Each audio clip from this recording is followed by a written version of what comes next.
All right. The next myth. A lot of black scholars say that melanin is produced where? In the pineal gland, in the brain. Yeah? So if you look at the pineal gland, it's in the middle of the brain. Going back to ancient Kemet, it looks like the eye of Haru. Yeah? They call it the third eye.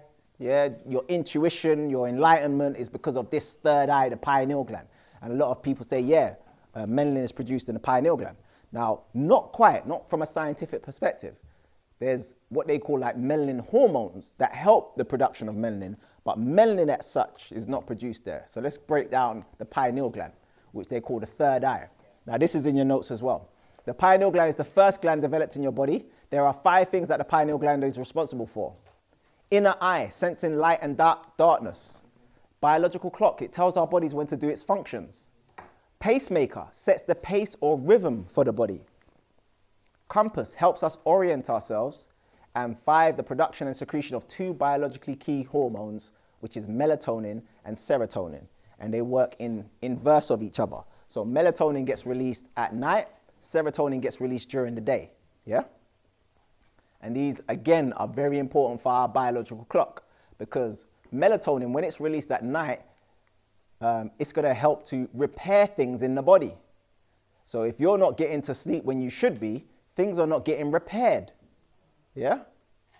That's how important melatonin is. Serotonin is good for being active, being alert, and that sort of stuff. So if you're not getting enough serotonin, you could fall into depression, anxiety, and all that sort of stuff. Very important, powerful stuff, this circadian rhythm. And again, we mash it up by being on this. But this is not only going to mash up the melatonin and serotonin, but look at all of these other hormones that get released in the brain.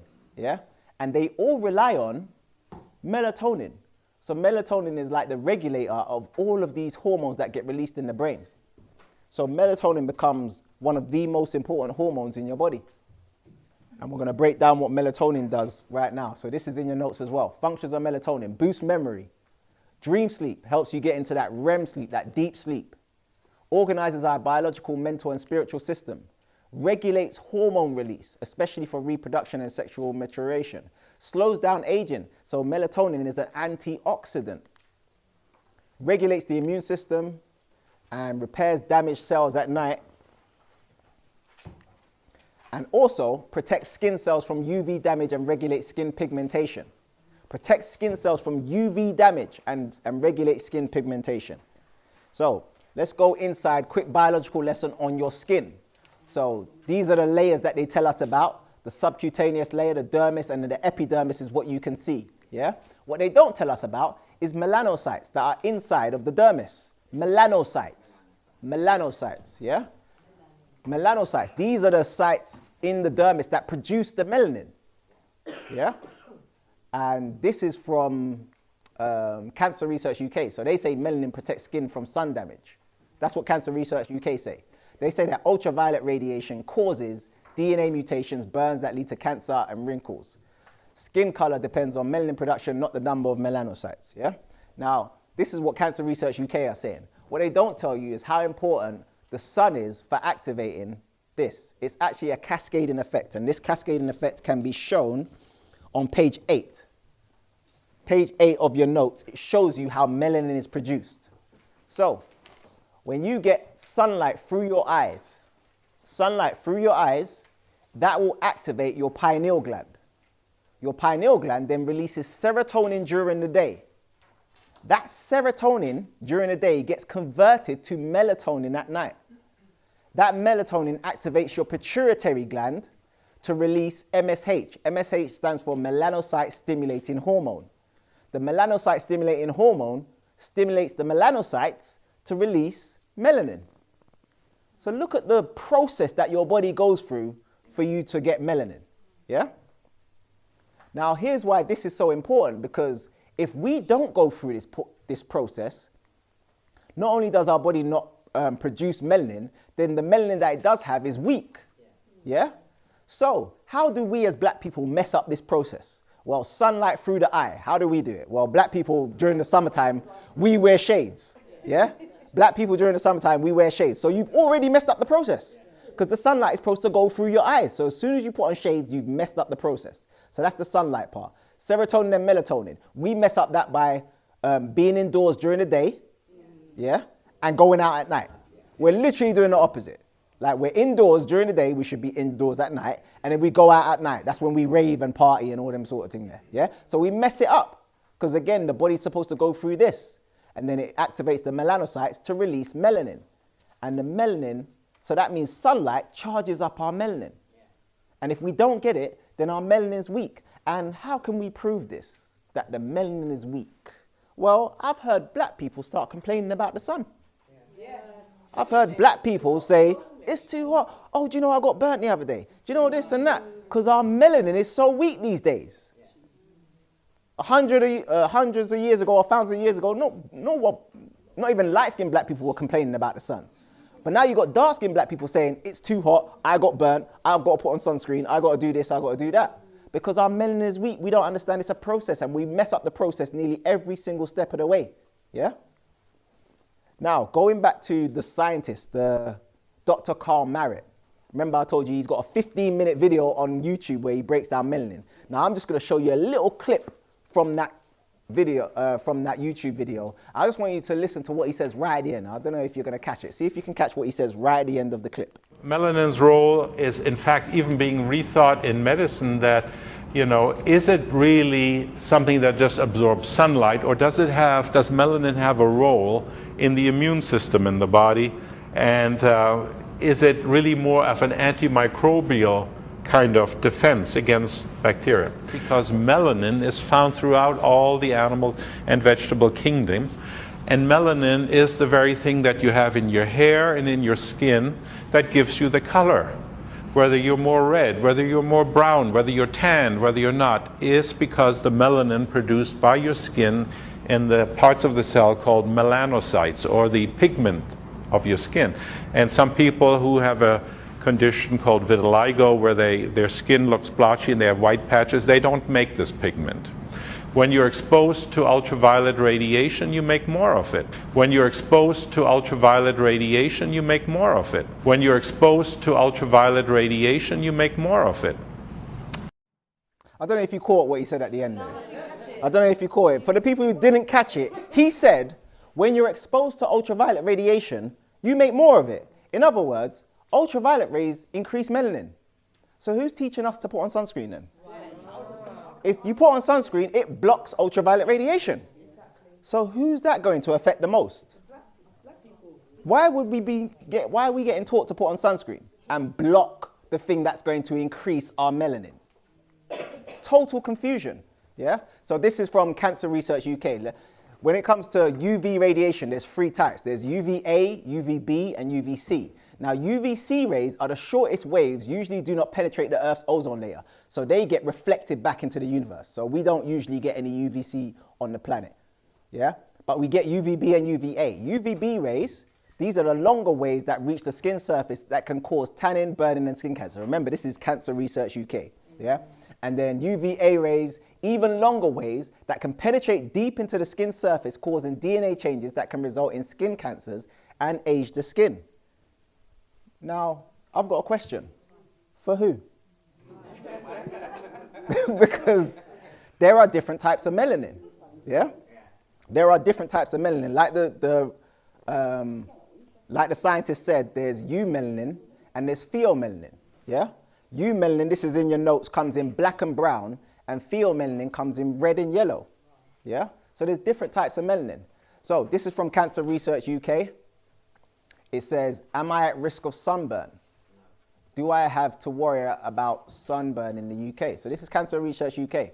So instead of going through all of it, let me just highlight just one part of it.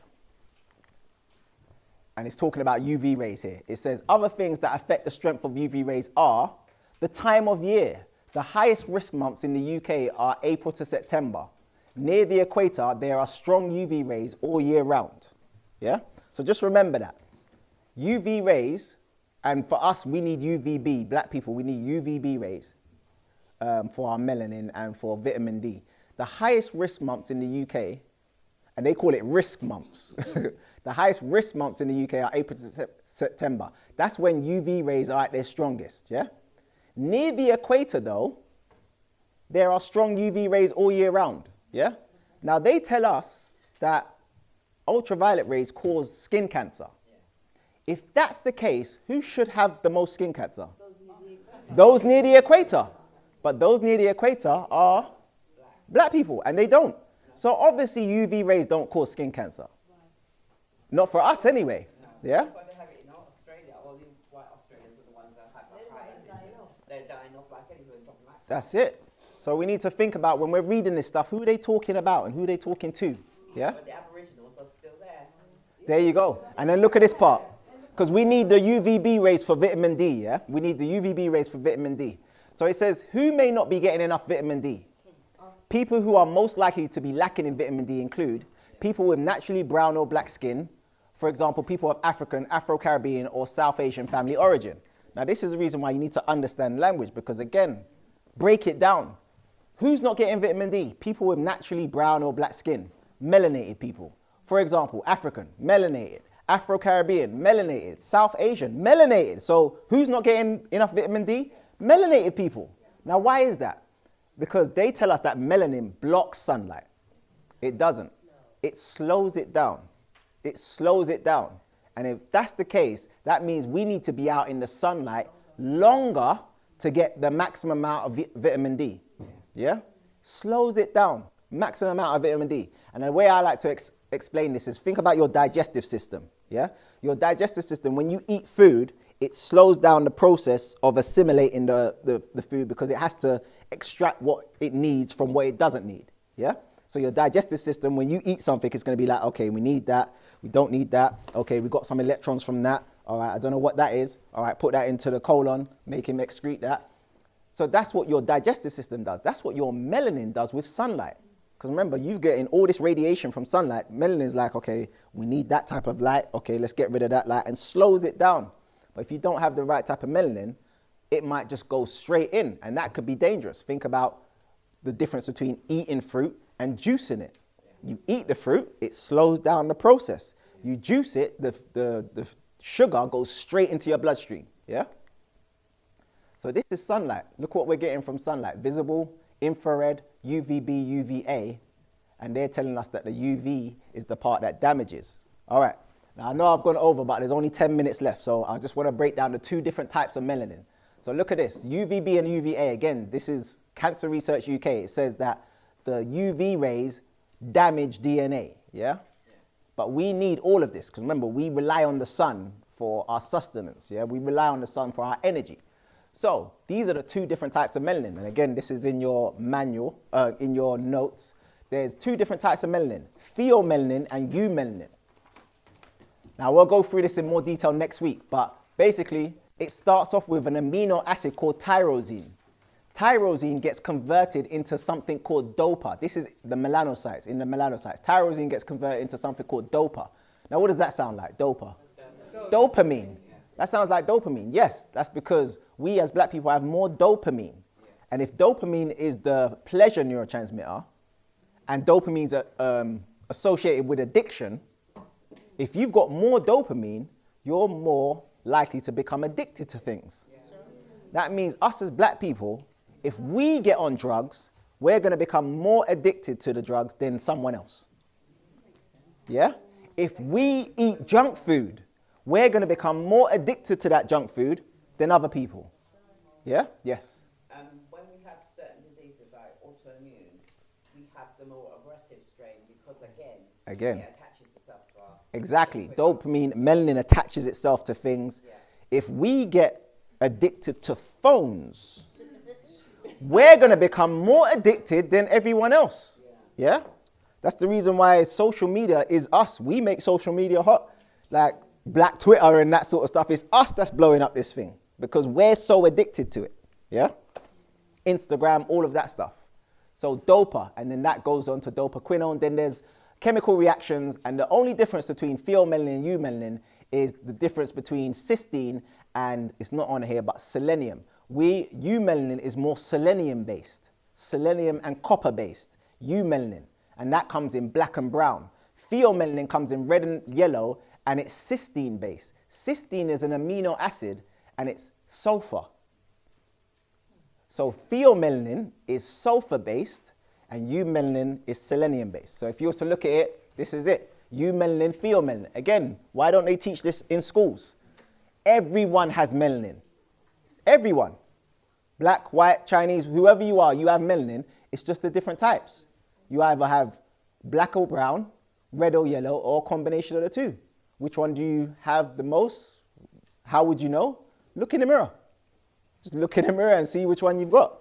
Yeah? You can have a combination of the two. If you're mixed race, you've got a combination of eumelanin and pheomelanin. Yeah? So remember, eumelanin is black and brown, pheomelanin is red and yellow. Now, eumelanin, we depend on the sun. So guess what vitamin we need the most of? D. Vitamin D.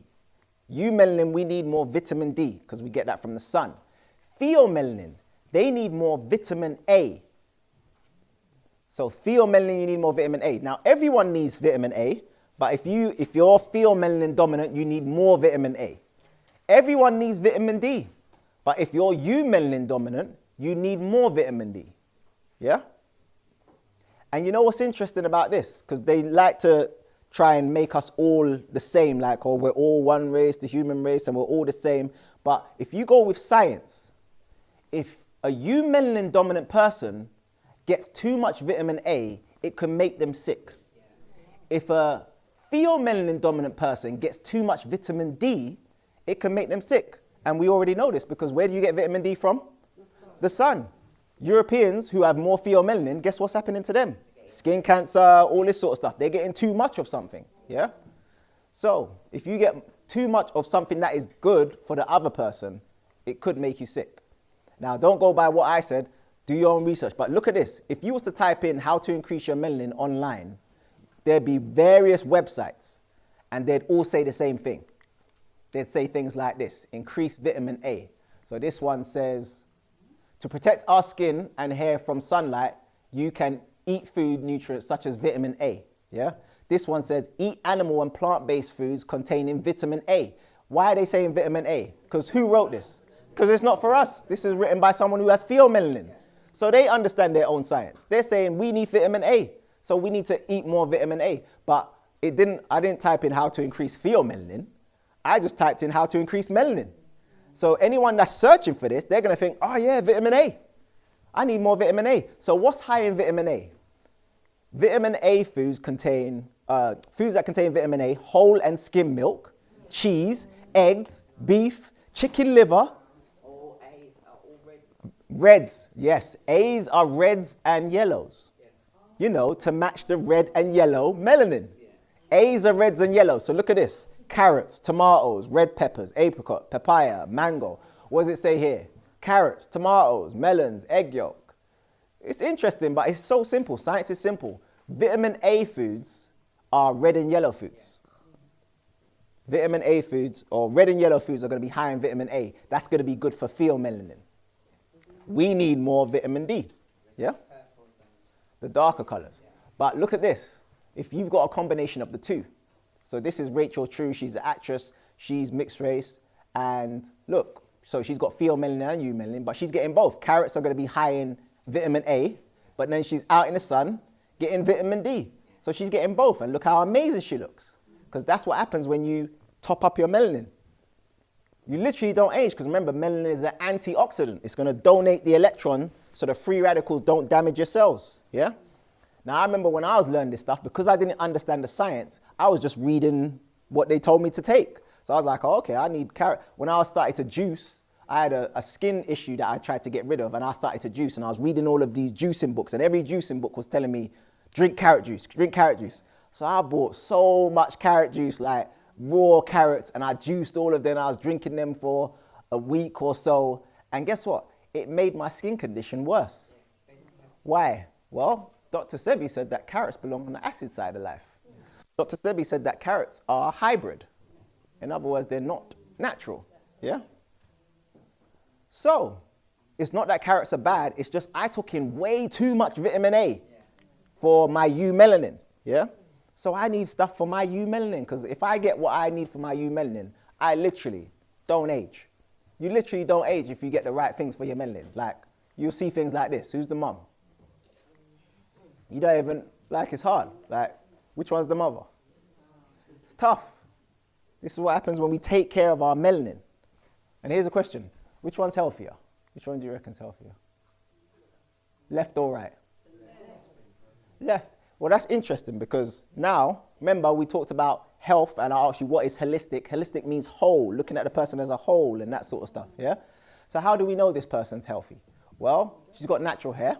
Cool. Fair enough. This person's putting chemicals in their hair and makeup is chemicals on your face. However, what if this person is increasing their powers? In other words, what if this person is on a plant-based diet, getting lots of oxygen, lots of water, lots of exercise, lots of rest, and lots of sunlight, and this person isn't? You can't tell. Yeah, so that's how we have to start looking at health holistically. Yeah, because every time I show this, people are like, oh yeah, this one's healthier, this one's... Why? Because she's got natural hair.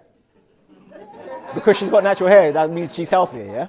Like, this is the thing when it comes to this natural hair craze. What products are you putting in your hair? What natural hair products are you putting in your hair? Because the people who make these products are the same people who are making those products. They're literally saying, oh, everyone's going natural now. Okay, let's make some natural hair products and then put you on the cover so you think it's for you. Again, that's so large putting bread on his beef. Like, I will get you. Do you get what I'm saying? So we got to start looking at health holistically, yeah? But hair is important. Hair is important. And black hair, melanin hair is important because look at this. They're starting to use your hair for powering up things. So teenager invents 23-pound solar panel that could be the solution to developing world's energy needs made from human hair. Now look at the teenager that did this research. So it's not a black person, yeah? But he went on to say, I realized that melanin was one of the factors in conversion of energy. So everyone's studying melanin except for the people who have it, yeah? So the question is, are you charged up? If people are using your melanin to charge things up, are you charged up? The person who has melanin, are you charged up? Yeah? This is what you said charges you up. Are you charged up? Because your melanin is so powerful. Your melanin is like a battery, and the sun is your charger. The sun is your charger. It charges you up. They put it on space shuttle to go up into orbit. That's it. They have to put it on the space shuttles for it to even go out into space, yeah? They coated in melanin. So this is how important your melanin is. The sun charges it up like a battery. Now, I can't just say that without evidence because my definition of science is logic backed up by evidence. So I started to do some research, like, is this true? And in the UK, I started to research when, black people started to rise up, should I say, uprisings.